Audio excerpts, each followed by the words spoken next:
The South East Marine Protection Forum has presented its final report on marine protection for the South Island's east coast. The report is the result of 3 years' work by the Forum, which includes representatives of kaitahu, commercial and recreational fishers and the environmental sector.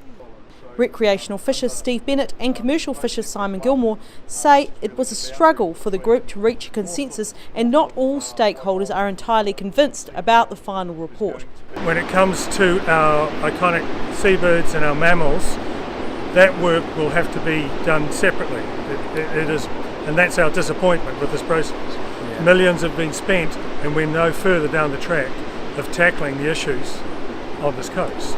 We tried for a while to get consensus, and unfortunately the two sides to the story were polar opposites. So hence the two networks that have been put forward. Network 1 includes 6 marine reserves and 5 protected areas with fishing restrictions, while Network 2 includes 3 marine reserves with 2 protected areas with fishing restrictions. Network 1 also prohibits the commercial harvesting of bladder kelp north of the Otago Peninsula.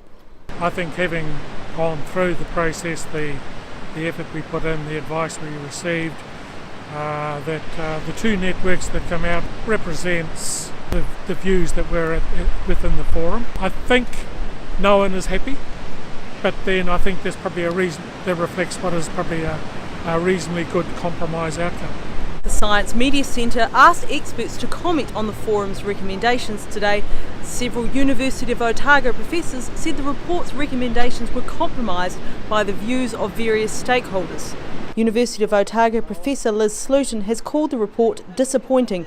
She says the kind of stakeholder group involved tends to result in the lowest common denominator, with the environment losing out every time. Professor John Cockram says the Otago coastline is an especially important area for marine reserves.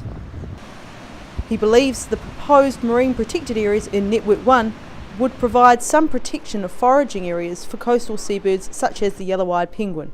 Roselle LeBone, The South Today.